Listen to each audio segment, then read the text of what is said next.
Happy New Year! It's 2020 already! What is going on? Where is life going?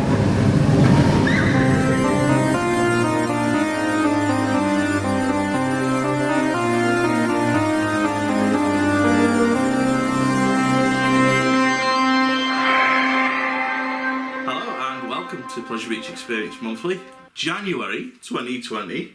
In this episode of PBE Monthly, we're going to be talking about Valhalla, and Valhalla a bit more. Have they made the right decision? It's one of them, it's just like, I think they have. I genuinely think they have made the right decision, because when we've talked about Valhalla previously and stuff like that, you think to yourself, what could they realistically do in closed season? Yeah. Keep it closed in February, March time and then open it in the summer months. They'd be quite limited on what They'd be rushing, wouldn't they? Rushing, because they'd obviously concentrate on the coasters, getting everything else done, and it would literally probably only start when season started in February. Yeah. So you're talking limited of what they could actually do or change in that short period of time before the summer months started. So it gives them realistically the whole of the season. In reality, they've got about 15 months, because I don't think they'll open it for opening weekend 2021. No. I can't believe we're even talking about that. No. But no, do you know what? Pleasure Beach have got a bit of a history of opening new rides or refurbed rides in May. They always seem to open new stuff in May. The exception really was Wallace and Gromit. Nickelodeon Land was just at the end of April when that opened, but it officially launched in May of the year it opened. Yep. Wallace and Gromit's official launch was in May. So Skyforce, May. Icon was May. So I reckon they've given themselves at least 15 months. Yeah. And we don't know if work started, but You can't see it, can you? You can't really see it starting as such. I reckon they'll do all the closed season work first, and for stuff that's opening next year, this year. Depends on used how to much that. they're contracting it, doesn't it? Yeah. Because if they are contracting it, they might have done a lot of ripping out Yeah. now, so that somebody can come in and be working on it for them. Yeah. Depends. Do you think they've made the right decision doing what they're doing? Ultimately, yeah. Yeah. As a business, yes, because at the end of the day, it has been getting rough for a while now. Yeah, I mean, to be fair, I've defended them in the respect that, and I think we touched on it in a vlog in September where we said, yes, there's things that need sorted, but the general public didn't really notice them. They just went on it, yeah, the effects aren't working, but they don't care. But one thing I've noticed a lot of whilst we've been posting about Valhalla's closed, or going to be closed this year, is that people are going, good, they need to sort the boats out. Yeah. Now, we heard at the start of last year that the boats were going to be replaced for this year. So I'm assuming that next year when it opens, it's going to have new boats. And you would expect it'd have new boats. Yeah.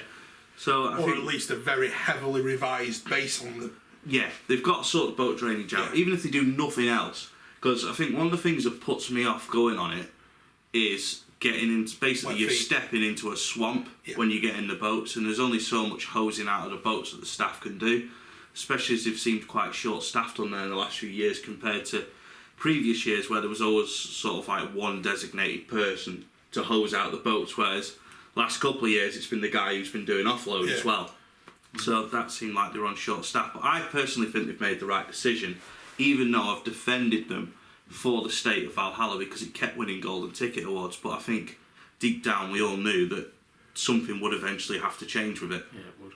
I'm always wondering, was it winning golden ticket awards on reputation rather than actually somebody from wherever it is in California or something going, well, that was brilliant 10 years ago. Yeah. And they assuming not much has changed. Yeah, I mean, there's not many POVs of it, is there? So there isn't, is there? Because we're not allowed to do them. No, let alone anyone else. It's not that, it's just obviously it's so dark in there, nothing ever picks up on the GoPro. So yeah, I mean, Ride Review have done one. I think the German channel Ride Review did Pleasure Beach a couple of weeks before the season ended, and they just went and filmed on everything. But whereas we do our filming over a season, but I think for us as well, we didn't really ask to do a Valhalla POV. No, because like you say, the camera... We would have needed a waterproof light technology, to go with it. I mean, a GoPro's fine until it's in the dark. Yeah. But I think we can say that we all agree that they've done the right thing. Yeah. Definitely. What would you like them to do, Mike? The biggest thing for me has got to be sort out the wetness. Just make it so it's, because I don't go on it very often because it's just not feasibly rideable. If it's anything other than either a really baking hot day or going on it basically for a bet, like in November. Yeah. It's basically being challenged to do it. So I'll do it. And then I'll, like when I did it, when I literally had a full change of clothes in my bag that I changed into and changed back out of again, sort of thing.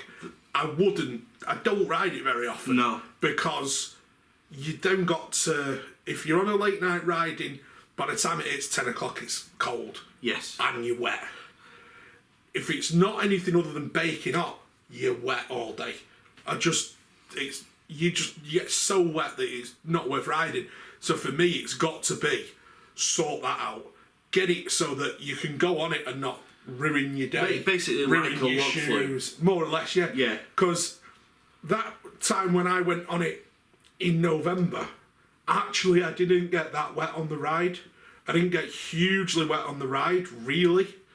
But it was so cold. The vortex. Yeah.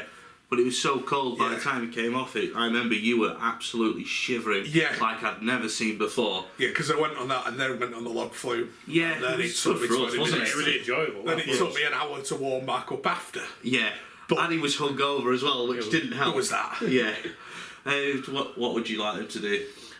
To be honest with you, I'm along with Mike that change the wetness, because realistically you don't get that wet as such on the drops. No, it's the water vortex that gets you all. Like the time in September when we went on it, the waterfall didn't go off. It didn't go off, did it? So constantly we got wet in there, and I'd like them to change the boats, because if you look on that, when Becca films us coming out, you can literally see how I'm sat like this. Yeah, you are sat with your knees up like that. Because it's just like 2 inches of water. Stepping into a swamp, isn't it? I've always got a technique of getting in the boat of, I'd sort of stand on that foot plate and lower myself into the boat. Same. Yeah. But I did try that and keep once. my feet up above the...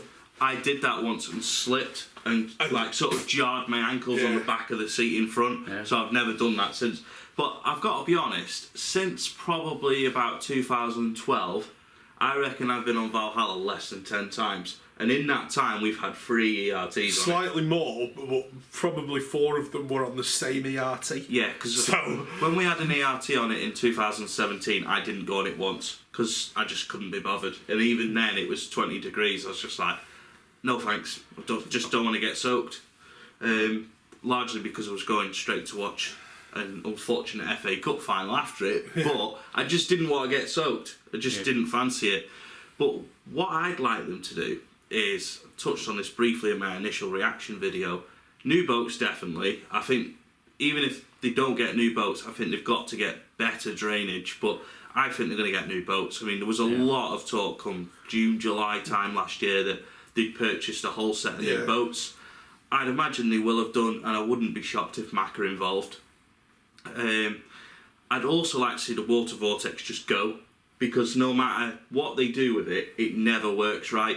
And the water vortex isn't really designed to get you soaked. It's supposed to be like a big archway of water that you pass through and maybe get a few bits of, like a little bit of wetness off it, but not to the point where you're actually struggling to breathe. Yeah, it's like, obviously they have the water vortex, don't they, on the Gruffalo? It literally just got a sprinkler, you get a light sprinkling, that's what you kind of want from it. Sprinkling was the word I was looking for. Yeah. Whereas like on the water vortex, it normally comes down in the middle of the boat and there's no getting out of it. No, that's the thing in the water vortex. That's why I've not really gone on it as much as well, because like you say, on the drops, you don't get that wet, but it's, as you go, it's like Rio Bravo as an example, part 1. You don't get wet on that. Very similar ride technology, and you very rarely get soaked on that. No. You get wet, but you don't get absolutely hammered like you do on Valhalla. But yeah, I'd get rid of the vortex because I don't think it works right. I mean, they've had problem with people's ponchos getting stuck in it, little bits of litter, anything getting stuck in it, and it's always caused trouble with it working properly. And obviously, it's 20-year-old technology as well. I'm sure if they want a water vortex, they could pay for a better one, but I think that'll go. I'd like to see the big, the hammers go as well, because I think as well they contribute to an unnecessary soaking. That is not, if I'm right, is that not too far after the vortex as well, or is it a little bit further on? It's where the up two after hammers lift, come innit? down and hit the side, and the water just comes over to the middle of the boat. Is it not just before the vortex? It could be. Because it's up on the top level, isn't it? I thought it was just after it, you know. I have no idea. It's up on the top level. You know innit? what I mean, So, though, yeah. don't you? Yeah. It's like that bit in the vortex are the Yeah. worst bits because they get you absolutely soaked, and I think it's And the other unnecessary. bit is that curtain of water that comes down straight after the hammers. You go round the right hand turn and there's like a shower there, isn't there? Oh, I don't know about that bit. Don't know. That's another one of them things. See, that might have been switched off when we went on It's it. another one of them things that's supposed to shut off. Yeah. But it drips water down quite badly. I know or what you mean. Doesn't Yeah. quite shut off early enough. Yeah. That there's still a torrent of water lands on the front of the boat. Yeah, but Yeah. I think for me, I would say make it, like you say, make it less of a soaker. Yeah. I know that the idea of a water ride is to get you wet, but it's Blackpool. It needs to be built for its climate. Yeah, and there's no need for it to be as wet as it has been for the last 20 years. So for me, get rid of the water vortex, get rid of the hammers, and sort the boats out. But soundtrack, would you change it, or leave would it. you get Glenn involved and Leave it. leave it? I think the soundtrack is iconic. Yeah, oh, I think iconic. everyone I think it's one of the best soundtracks going, personally. It is decent. Yeah. I'll give you that. What do you reckon? I like the soundtrack. However, they could possibly update it slightly Yeah, so that it's got something new. Obviously, if you link it in with like being reimagined, then you'd possibly expect a little bit of a change to it. You know what I mean? And if they could incorporate maybe up the first lift hill, you know what I mean? And stuff like that, they could add little bits in that'll obviously improve the ride experience for me. that's the point. We've not really spoken about the lift hill because it's got the turning tunnel. It's got the audio. Yeah. They've not worked for years. Yeah. I mean, how much are you expecting them to make it like original Valhalla, or do you think it will literally be reimagined and be completely different? I think it's. I don't think it's going as far as. You're almost talking a retheme. Almost a retheme. Is that what you think it'll be? Or No, I think it'll be a sort the mechanics Yeah. out on it. I really think it'll be sort the mechanics out and sort the appearance out on it. yeah, Because let's be honest, the mechanics are the thing that really needs sorting. Is because the other thing is this thing that's come round in the last 3-4 years of pouring water in on turns, smashing against I the don't turn. know. I think that's always been there. If No, you've I sat on don't. I don't remember it ever being so. I think if you've sat on the Bad though. left hand side, you've always got it on the first bit off the lifter where you not- smack into. I not think to part the of the point. problem is that the boats are so full Yeah. that they're already just nosediving, In the water, and that's why you're yeah. getting smacked. Could be. But It's all got all of the wetness for me seems to have got worse in the last 5 years. I've found myself going on it less and less Yeah. for that reason. what do you think they'll do?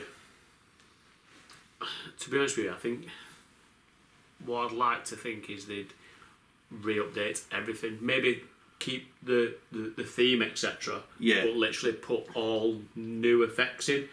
Possibly just updated effects of what they've already got in. That's what I'd like to think that they do in them situations where literally it's like, right, this is what it is at the moment. How can we make it the same but update it? Yeah. And do it that way. And that's what I'd like to see. Whether they'll do that, honestly, I don't know. It's hard to call, isn't it? But what I'd like to think they'll do is I do think they'll change so much of it, and I think they'll strip back quite a lot of the stuff that's expensive. I think the vortex will go.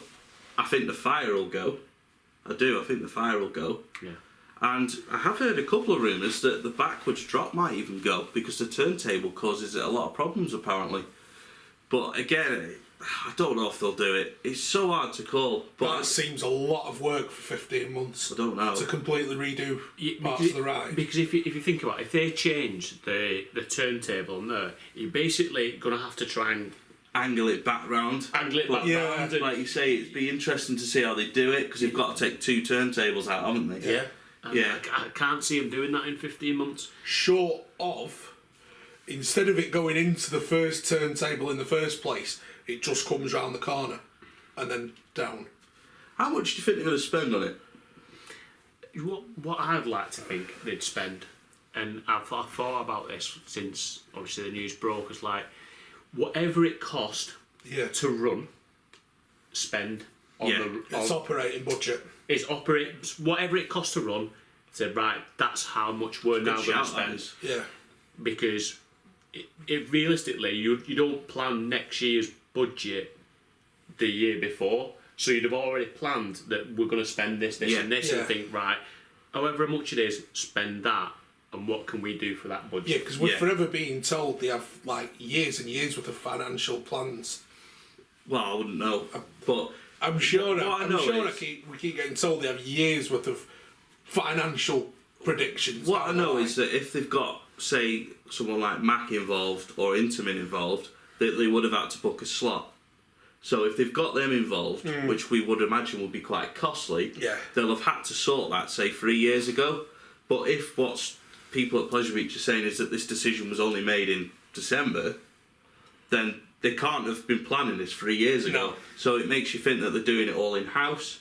But there's so many different bits of information out there. There's so many different people at Pleasure Beach that are saying different things that it's really difficult to know exactly what to expect from this. But I just hope that when it reopens, that we're not hearing after 6 months, oh, it's strangling the park, it's costing too much to run, oh, this isn't working, that isn't working, they've just done this. I just hope that whatever they do, they go full on with it, and they go with a level of detail that Icon's had. I know Icon's not necessarily themed, but they went to a lot of detail to get that right into Pleasure Beach, and they worked very hard with Mac and Addison to make sure that it could fit where it fits. They also went to a lot of effort with how they styled the trains, the soundtrack, the gold styling around its area, it's like shop. They did a lot of planning for that, and I just hope that whatever they're doing with Valhalla, they've gone to the same lengths with it, because I hope that I enjoy Valhalla after this. But if I was being completely cynical, I'd love to see it removed and just replaced with something else, because I just don't like it. I can't say I don't think it'll happen, but I'd love to see it gone and replaced with a more cost-effective outdoor water ride. Say a Mac water coaster that doesn't get you absolutely soaked. Poseidon.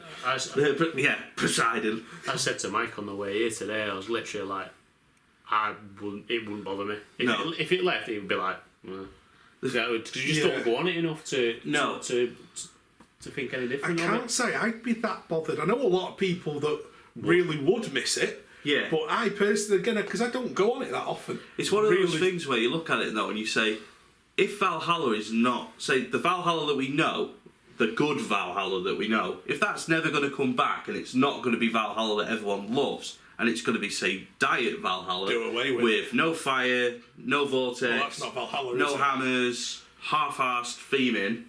As an example, I'm not saying that's what they'll do, but if that's what happens, then surely it'd be better to just say, get rid of it. You've had your fun for 20 years, let's put something else there. Well, that's your publicity going as well, isn't it? Yeah. Because that's likely to be your golden ticket award out the window. Yeah. Which is a publicity point at the end of the day. I think as well, sorry Mark, it's all right. I'll come to you in a sec, but I think if it is like Diet Valhalla, I just dread to think the backlash. Yeah. Because obviously it's been reimagined, and if it opens with all the things that made it special to people who love it are gone, and it just opens with lots of dark rooms and, say a couple of LED effects and project mapping, and that's it. Yeah. I think people will be really upset for 15 months worth of work. I am really surprised there's not been more backlash about it being closed. I am really surprised on that. I mean, that's literally what I was going to say about that, but obviously to Mike's point, just there would be a lot of backlash of you close it for 15 months for this. You'd be furious. You'd be like, you've done that. Whereas now it's okay, I think people are forgiving the fact, you know what, you are closing it here, but you say you're going to change it. Yeah. We will give you the benefit of saying, fair enough, you've got an idea, go with it. Yeah. And people, if you go on it, it's all been redone, it's really nice. People you know what, fair play, you've not had it for a year, you've done to do this with it, fantastic, thanks very much. Whereas if they didn't do anything with it, and it's just dark rooms and that, you'd be like, I can't believe you've done that. You'd be furious. I can tell you now what the response would be for that. It would be, you have clearly shut that just to save a huge chunk of the operating budget, and that's what everyone will likely say if you come back and find that it's a waste of space or very little's changed, the same problems are still there, all that sort of thing. That's why I go back to what I was saying about I hope that they go as much into it as they did with Icon, because, like I say, if it reopens in, say, I don't know, April 2021, and there's no vortex, no fire, and no anything else that people really love, and it is simply Valhalla with some buggy effects, just a boat and some new boats, roads around, and basically it's a Viking dark ride with no really special effects. I can't even. I just imagine people would be really upset, and I just hope that's not the case. I trust Pleasure Beach to go full on with it, because they're really putting a lot into the 125th anniversary already. Next year is going to be. They're saying it's going to be a special year. It's going to be a big anniversary celebration. They've got lots of plans for it. Yeah, they're talking about it loads. They've got a lot of plans for it already, and I hope that Valhalla is a massive part of those plans, because it'll be 21, won't it, as well? So yeah, exactly. So there's something you touched on about operating costs. I wonder if this is a really good opportunity to review the technology that's in there at the moment, which is 20 years old. Yeah. Which is, we know it costs a lot of money in gas. Yeah. We know the water vortex doesn't work properly and hasn't done for a very long time. Is this a time to review what technology's in there and go, that might have been decent in 1995 or so when it was... Because let's be honest, that would have been when it was first come up with, wouldn't it? To be honest, I think if I remember rightly, where the funhouse used to be, on the Pleasure Beach maps, there was big development in this area, or it never said Project 2000 to start with, but it said big development area, something along those lines, on the maps from like 93. Yeah. They'd been planning for that area for almost like 8 years. Yeah. So that's why the funhouse wasn't immediately replaced with anything like spectacular, because for however long Valhalla was being planned. Yeah. And if I remember rightly, people were saying like 96, 97 time they did a lot of market research on what people wanted, and they got a water ride because a lot of people wanted a water coaster. And I wouldn't class Valhalla as a coaster, but I think if you don't... It's a water ride, isn't it? Yeah, but I think it's one of those, if you're not a roller coaster enthusiast, you probably would consider it as a roller coaster, especially the double drops. And at that point, they would have known that the log flume was on its last legs as well. Well, it was only, 6 years after that yes, log flume shut. So the seeds of the log flume being structurally iffy would already be there by 2000. There was talk of the log flume going in 2004, and there was quite a lot of, yes, it's definitely going to happen soon. And a bit like the Wild Mouse. Yeah. People knew it was going to happen. It was just, when is it going to happen? Yeah. Well, the Wild Mouse rumours went on for 6 years before it finally went. Like I say, going back to the operating cost, I wonder if there is a way to put a vortex back in, but have it cost drastically less money. Yeah. Better pumps. Yeah. A completely different design. Yeah. Because the issue at the moment is you've got 2 jets of water coming from either side that instead of doing that, which they're supposed to do, just go... Well, like you say, they're supposed to go like over our heads, but instead they're here. Yeah, and they're supposed to go over each other straight onto your knee. They just drop. Well, maybe you have the water only goes one way. Yeah. Something like that. Better, newer pumps. Better, yeah, there's loads of things. And the same with the flames as well. There's loads of things and stuff like that, but obviously you've got your operating costs that they'll be thinking about, but if they put that in for 10 years and they put new updated stuff in, it gives them a little bit of wiggle room to, like, if something does need changing, they've got the budget there already because they've freed up X amount. You saved X money off the operating budget, which I think that's something that will definitely be at the forefront of their mind. Is this thing costs us an absolute fortune to run? How can we pull that back? Yeah. With modern technology. With modern technology, but that also gives us enough that if something does break, we can then go quickly and replace it because we've got the budget available for it anyway. They say it supposedly costs, what is it, £250,000 a month or something to run? If that's true, if that's true, I'm amazed they've allowed it to go on. Well, that's a lot of money, isn't it? For this amount of years. For refitting it. That's a lot of money freed up, in it? That's not going to be spent on... But it's worth remembering as well, when it was built when they were paper ride park, and that's why it opened with 25 boats. because they knew that they'd make the money and it'd never cost them any money to run. It's £6 a ride. Whatever it was. I mean, I can't remember what it was, but it was double A whatever tickets. the big one was, basically, wasn't it? I genuinely can't remember, but it just, going on to a different subject, it absolutely baffles me that Pleasure Beach went to wristbands a year after Valhalla. It just seems like such an own goal when you think about it now. And you think that instead of people paying £5 for the big one, £5 for Valhalla, £5 for Ice Blast, you can turn up and pay 23 quid and go on everything. Yeah. How many times you want? Multiple times. And you think that the cost of our season pass, you would pay that to go on all the coasters back in the day and everything else. If I tot up years ago when I used to go when I was a kid, we used to get hold of the Daily Star and get the 50p tickets. Well, it was when you used to get the bog off on the 20 quid token sheet. Yeah. And if you add up now the rides you used to get off the 20 quid token sheet, I bet it won't come far off what a season pass costs. Yeah. Won't be far off, and you'd only get 6 rides. Especially when you blew half of them on going on Big One and Ice Blast at the time. That's the thing, if you went on the big one a couple of times, you could be talking like 15, 20 quid. Yeah. And the thing is, it's like, when you're an enthusiast, that doesn't come into it. You're just like, I want to go on that again, so I'm going on it again. Yeah. And you don't worry about it, and you just spend your money and go, oh well, there you go. Left now. Yeah, I've spent the money. Right, well that's me. See you later, back on train.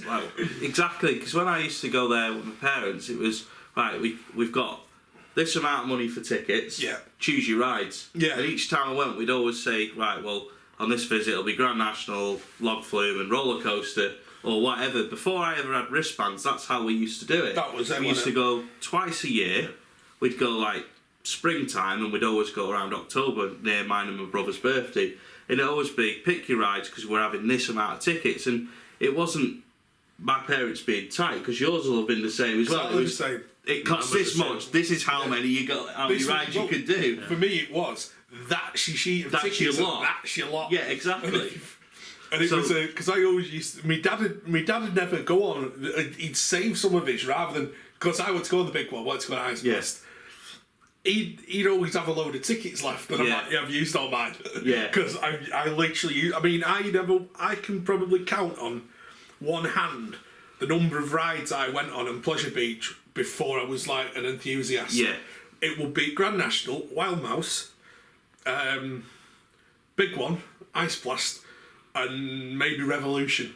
And that's it. The first time maybe Black Hole because you had a few C tickets left. The first time I had a wristband was 2004 when they did the £10 weekends for WoW weekends. I remember having the wristband and it was like happy days. You could just go on whatever you wanted as many times. 2005, 2006 for me. And then when I got my season pass the next year, I was like, oh, this is excellent. You just turn up whenever you want and just go on whatever you want as much as you want. It's just madness. And it probably explains why as a kid we went Alton Towers and Camelot more. Yeah. Because you go to Camelot and you go on Tower of Terror like 10 times because it was dead, there was no queue. Yeah.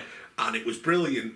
Whereas you knew going Pleasure Beach at the time, you were rationed on what you could go on. Exactly. It's probably why we didn't go there as often when it was a kid. Yeah. It's fair enough. Anyway, back to Valhalla. Yeah. So we've got, say 15 odd months. I reckon it'll open May 2021. I reckon it'll have a media day.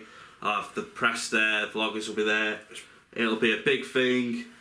I think they'll really hype it up, hopefully, leading up to it. What I'd like to do, and I thought about this, is I'd love them to do what Wallaby did with Untamed. Yeah.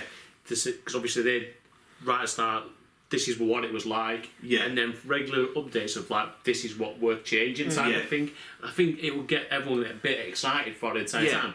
Oh, I can't wait to have a look, see what that looks like in person. And then it would just keep adding and adding and adding to when Ride opens, so there you go, now enjoy it. What will be upsetting is if nothing happens all next year and the work on it starts next closed season. Knowing how Pleasure Beach like to be with Valhalla, they're always quite secretive of what's in there, aren't they? I can't see that approach. I can see they might trickle us. I can see it being the NASA approach, to be honest. You're but not going to find anything else. I can't see pictures around like that, or look guess what we've been doing all this. I can see it being I can see Amanda making a big song and dance over it when it reopens. Yeah. I mean, I wonder whether. All I'm going to say is, right, we've done 3 walk-rounds of Valhalla. Yeah. 2 on events. Yeah. And 1 out of season last year. Yeah. And how many pictures is there online? Not many. We were allowed to take a couple on the behind-the-scenes tours. That was it. The first time. But we did a tour in 2017. It was no pictures, no photos. No pictures, no filming, sorry. But then we were allowed to take pictures in certain areas. We did the tour last year, filmed it, but we couldn't publish it out of respect for Pleasure Beach. We were asked not to. In the end, we didn't do it. It's annoying because we've got all that footage inside of Valhalla. Because it was quite good as well. But I will just slip that one out. It was pretty good. You got to turn Valhalla on for its last ever season, as it was, as it happens. But I am going to see if we can get that footage on now, because obviously it's going to be different. But I've got to wait until Pleasure Beach are back in office. And as you may well know, they're not here at the moment. No, they're definitely not here. They're not in my living room. But yeah, they're on at the time of us filming this, they're on their Christmas shutdown. As they always do. Yeah, which is fair enough. But yeah, I think we can come to the end of this. So any more last hopes for it? I think we've pretty much said it all. I think we've covered it all, haven't we? Yeah, just thinking, are they going to make part of the reopening of it, part of the big series of what, it'll be a calendared thing of. Yes, I hope so. When they do because Cedar Point are already dripping us stuff about next year, about we're going to do this, they're going to do that, and they're going to do the other through the season. This year. Well, this year, yeah. I know, yeah. But I hope Pleasure Beach do follow what Cedar Point are doing this time next year. I just hope it gets a massive marketing campaign, because if, say, another park somewhere near it ends up doing something for next year, which is possible. It is very possible. I mean, you never know. We could turn up at Towers in March, and they might have a come in here in 2021 thing. Yeah, so they've been known to do it this time of the year. Exactly. So just see what happens. But yeah, I think we've covered it, and I think we can move on. Yeah. Excellent. So here at Pleasure Beach Experience, we love a good coaster update. Coaster construction update, that is, and we've not really had anything to go at on the channel recently, so what we're going to do is create our own. What I'm going to do is build my Coaster Dynamix block roller coaster, which I should have done ages ago because I have had it for quite a while. If you've not seen these, they are brilliant. I do have another Coaster Dynamix model as well, which is really, really cool. It's of Kumba's car, really cool. But these are a lot newer, although they've been out for a while now. You can get them at some parks in the States, but they're really, really hard to come by in the UK. So it was brought back Cedar Point. From Cedar Point, yeah, that's the one. May 2018. Yeah, so I have had it for over a year now, so it really needs built. So yeah, let's have a look. There are over 900 pieces, so it's quite a jigsaw. The box has been a bit battered because it only just fit in a suitcase, and I'm no good at getting into boxes. I think there's a good reason we don't really do like unboxing videos. We wouldn't get very far with me. That, and they do put quite a lot of tape on these boxes. I should have got something sharp. There we go. We can cut this bit out if you want. So, it looks nothing like a roller coaster. It will eventually look a bit like that. And we got the light shining on it, but you get the idea.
So what this part is connecting up pretty much the track that the train's actually going to go along. Whereas, you know, the kind of top bit of track still to go on, but the main construction of the track, these are a bit different to your standard bricks, if that's in focus. And then we have these that, if I can, slot onto there. They're quite adjustable for the different kind of angles they might be at. But yeah, that's what we're going to place on this corner section.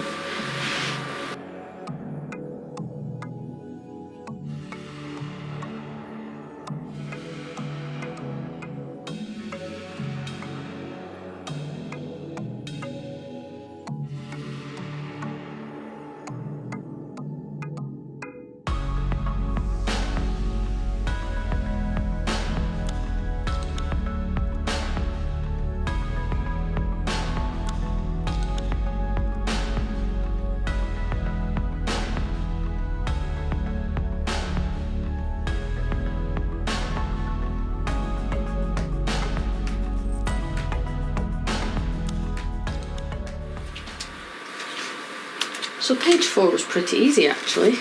We have completed the first corner, rather the back end of the coaster.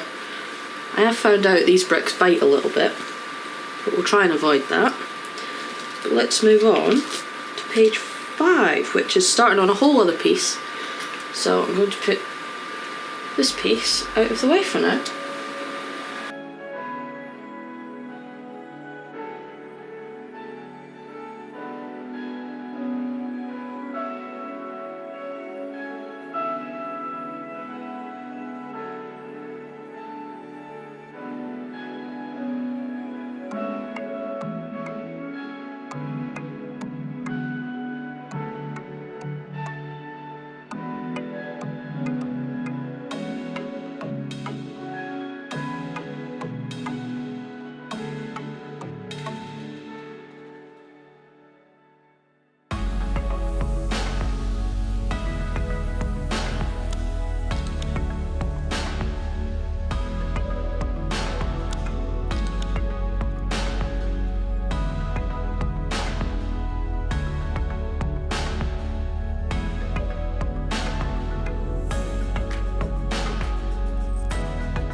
Appears we've got there with page 5. What I've found so far is getting the corner just right so that it meets up is a little bit tricky, because at the minute we've got a bit of overlap here. I don't know if you can see that very well, but basically it does come right round on itself, and it may well do further on in the line, but a traditional roller coaster would be joint together at this point, but these are just kind of overlapping at the minute. So I imagine as we go on, the shape will take a better shape, as it were. So we're going to continue on with page 6. Had a quick break, topped up my drink, we're ready to go. So page 6, basically, I'm going to get some height now. So chances are I'm going to get confused. Chances are I'm going to put things wrong again. But I've got to say, it is getting slightly easier to put together. I don't have the best hands in the world. I've got a number of problems with my hands, but I'm actually finding it not too bad. Yeah, let's go.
there we have it. We have 2 completed corners, which are currently at the wrong ends, but eventually we'll have a nice lift hill. First drop, I believe second drop. Well, sorry, third. Can't count. I think we've already been over that. But yeah, that is the end of part 2. We'll continue this in next month's PBE Monthly. So come back and see how it ends up. Also, if any of you have managed to be lucky enough to build one of these as well, let me know how you found it.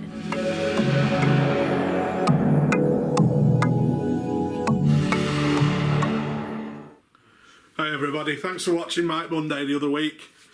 Just going to do a little bit more of what this was supposed to be in it, but due to a technical problem, it didn't make it. But we're going to go through my top 10 coasters. Now, last time we did this was about 18 months ago. Since then, I've been to about 8 new parks, 70 or 80 new credits, so it's vastly different to what it was. So number 10 is Phantom's Revenge at Kennywood. Really, the second drop makes this coaster, but what Morgan did with the second half of the ride is equally impressive. Really well paced, quite smooth, loads of airtime, especially the double drop that catches you out. And the trains are brilliant as well, I think, personally. I think they did a great job with them. Number 9 is Wildfire at Colmarden. Yeah, really enjoyed this. It's great fun. Obviously, I've not done any of the others yet. Based on that, I'm really excited to try the others out because I think it's well paced, quite comfortable. The inversions are really fun. I even think the seat design's not bad, to be honest. I know other people struggle with it, but I find it quite comfortable. Number 8 is Bizarro at Six Flags Great Adventure. Formerly Medusa. 20 years old. You wouldn't think it's 20 years old. It's really smooth. Classic B&M sit-down looper style track, but it's actually quite unique. It's got its own different layout. Really like the other elements that make it, like the fire effects, the rollers, the mist. It's really good, and it, like I say, it's very forceful, and the operations are great on it, and they're not afraid to tell you it's 20-year-old because you wouldn't think so otherwise. Number 7 is Stuntfall at Park Warner. This is the giant inverted boomerang. Waited a long time to go on this ride and absolutely loved it. It wouldn't be one of my top 10s without at least one Vekoma in there. This is it.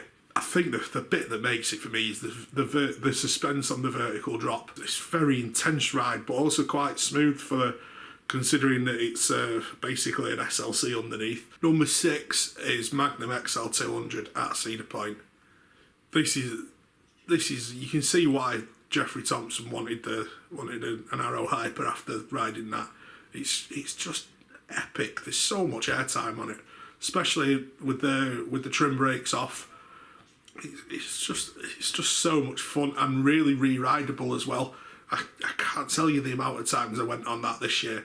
It's so much fun, especially at night.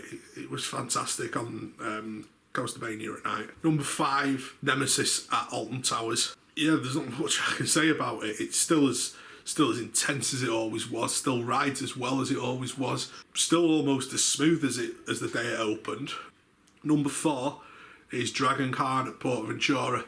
Now this one I've not ridden for a couple of years. It's 3 or 4 years since I last went to PA, so might be making it seem better than it is. I've not heard good things about it recently, but from last time I rode it, still the old recipe of being really intense, great fun, well paced. Of course, it's got the classic interlocked corkscrew with the tight stall turn in the middle. Really enjoyed. Always really enjoyed it. The first time I ever rode it, I said that was like, well, it used to be my favourite coaster back then. It's absolutely brilliant. It was only Nemesis I thought we even came close to it back then. Obviously, I've ridden a few more since then, but it's still way up there. Number 3 is Batman Lafuga, Batman Arkham Asylum at Park Warner. Another one came off it, and I was like, wow, that is absolutely out of this world. And rode it again this year with a 4 or 5 year break. Still thought it was out of this world. It had me questioning whether it's still better than what my number 2 is, whether it's better or not. I don't think it quite shades it. I think the operations let it down a lot. But it's just absolutely relentless in every way. And the fact that it runs in heat quite a lot means that it gets really warm as well. So it runs it. Everyone knows they run even smoother when they're hot, especially at night. Number 2, Raptor at Cedar Point. Now this was actually my number 1 for about half a day while we worked our way around Cedar Point again. Come off it, and I just thought it was fantastic. Great layout. I think the helix sections are brilliant. It just hits all the inversions, like really throws you around them, but without actually smashing you about, which a lot of coasters don't seem to do. I just think it's classic, absolute classic B&M. My number 1 is Maverick at Cedar Point, which, you know, I've got a bit of a checkered history with Intamin launchers. Don't like all of them particularly. Some more than others. Most of them I can take them or leave them. But this one, I don't know if there's something different about it. I think obviously the seats are different. I wouldn't have liked to have ridden it with the old type restraint, but the new type ones obviously really help it. They don't batter your shoulders. They help you really enjoy the airtime. But I think that's the element that really makes it for me. It's the airtime over the first half of the ride, even in the second bit after it's been trimmed, is fantastic. The inversions are great. It's been interesting to ride it with the third inversion. I don't know whether it might be much fun then. The bit that really made it for me was the launch through the tunnel at night, pitch black, into that really tight left-hand bend. Bit of an Intamin signature launching into really tight bends like that. But I think that just absolutely tops off a fantastic ride. A big thanks to Becca, Mike and Mark for their help with this episode of Pleasure Beach Experience Monthly. We hope you've enjoyed watching our first video of the new decade. 2020 is set to be another action-packed year on Pleasure Beach Experience, and we can't wait to share all of our theme park adventures with you this year. Thanks for watching, and we'll see you in the next Pleasure Beach Experience video.